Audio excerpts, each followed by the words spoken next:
want her to go do her thing, and anything she needs from me, I'm going to be here. But again, I think that like just the competitor that I am, I'm fierce, I'm sassy, I stick up for my teammates. She is the energy button. She is the toughness.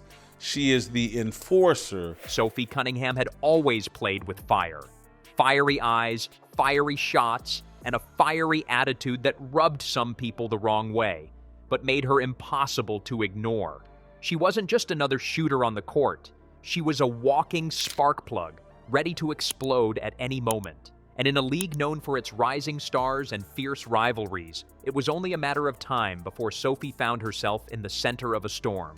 That storm came during a heated showdown between the Phoenix Mercury and the Las Vegas Aces. It wasn't just a game, it was a grudge match. The Aces, loaded with talent and swagger, had become the WNBA's powerhouse. The Mercury, battered and rebuilding, were clawing for respect. And right in the middle of it all was Sophie Cunningham, jawing, diving, scrapping, and refusing to back down.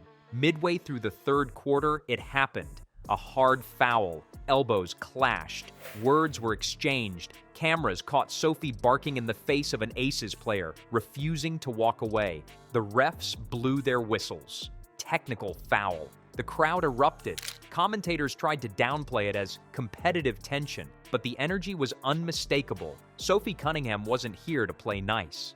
The next morning, the league office dropped the hammer. The WNBA fined Cunningham for unsportsmanlike conduct, citing her excessive taunting and escalation of on-court altercations. For me, it's all about bringing the energy, making sure my teammates are good, always outworking my opponent. And if my focus is on those things, then the shots are naturally going to come. And WNBA commish, no place for hate, question mark. How come you didn't speak out about the hate Sophie got over this lie?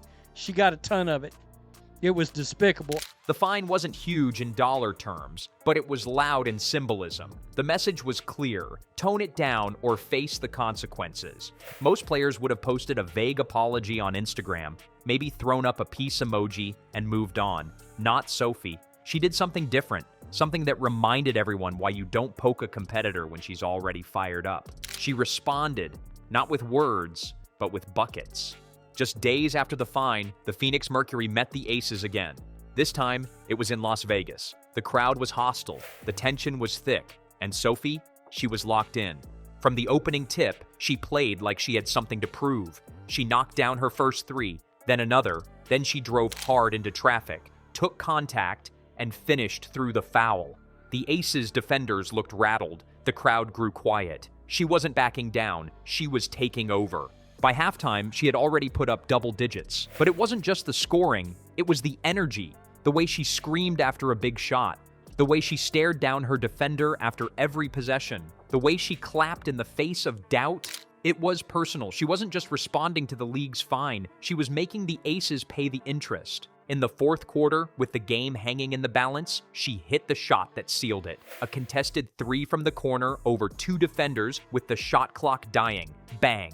Network. The Mercury bench exploded. Sophie turned to the Aces crowd, tapped her wrist like Dame Lillard, and mouthed, "It's time." we're building a sisterhood. We love each other, and we talk about it all the time. It's like our program is evolving. Our locker room is tight-knit. Of course, we can always be better, but I think our culture is definitely moving in the right direction. Sophie Cunningham, 6'6", prettiest girl in the WNBA, but also probably the most fearless girl in the WNBA and a tone setter. That shot didn't just win the game, it sent a message. In the post-game interview, when asked about the fine, she didn't flinch. "They can fine me again," she said with a smirk. "I'm not changing who I am. I play with passion. If that's a problem, maybe they should change the rule book." Social media lit up. Fans divided. Some praised her fire, others called her out, but no one ignored her. Cunningham had taken a fine and turned it into fuel. In a league where stars are often asked to be role models before they're allowed to be themselves, she had flipped the script. And that was the bigger story. This wasn't just about one player getting fined. It was about a player refusing to conform. About pushing back against the polished, smile-for-the-camera version of professional basketball and reminding people that competition is messy. It's emotional, it's raw. Sophie's rise in the WNBA hasn't been without resistance. She's been labeled too aggressive, too vocal, even too intense. But those labels ignore the grit behind her game. The long hours, the workouts, the mental toughness to come back stronger after every stumble. She's not just a spark plug, she's a fire starter. In the days following her big game, the narrative shifted. ESPN segments debated whether the fine was fair. Former players weighed in. One WNBA vet said, "We used to get praised for playing with that kind of edge. Now we get penalized?" To be a sponge and to really learn and pick her brain has been probably the best thing. Like, you get to be a part of her experience and see what she sees. So I'm just happy to be a proud of her legacy. I'm proud of her. Have been out there for so long. But to be honest, my original thought was like, oh, heck yeah. Like, we're about to go win a championship. Like, that's exactly where my mind went. Others argued that fines were necessary to keep the game clean. But lost in the noise was this. Sophie Cunningham hadn't crossed any moral lines. She had just refused to be quiet. That refusal is what's made her stand out.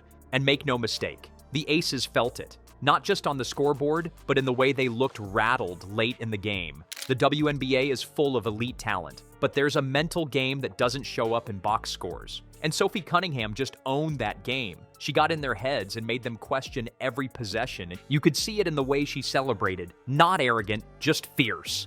The way a player celebrates when she knows the league tried to humble her and she answered back with performance, not PR. The way a warrior celebrates after winning the kind of battle that doesn't come with trophies but with respect. And maybe that's what this whole saga was really about, respect. Because for years, the league has celebrated a very specific kind of star. Polished, quiet, marketable. But players like Sophie Cunningham don't fit that mold. They don't smile for the cameras if they just lost. They don't fake humility when they've worked their entire lives for a shot. They're real, and that realness makes people uncomfortable, but it also makes them unforgettable. The way that the front office has treated us has been like family. This side of basketball can definitely be a business, but the Valley doesn't make it feel like that. I try not to put pressure on myself, and I try to let the game come to me. But man, I think it's when you're in front of the X Factor and you're in front of this crowd, they make it pretty easy just to kind of go out there and have some fun. Sophie's performance became a rallying cry. Fans who loved her toughness now saw her as a symbol, not just of talent, but of defiance, of standing tall when the system tries to shrink you, of doubling down when the world tells you to fall in line. She wasn't just fined, she was forged. And now, every time the Mercury face the Aces, there's electricity in the air. Because now it's personal. It's not just about standings or stats. It's about history, about payback, about pride.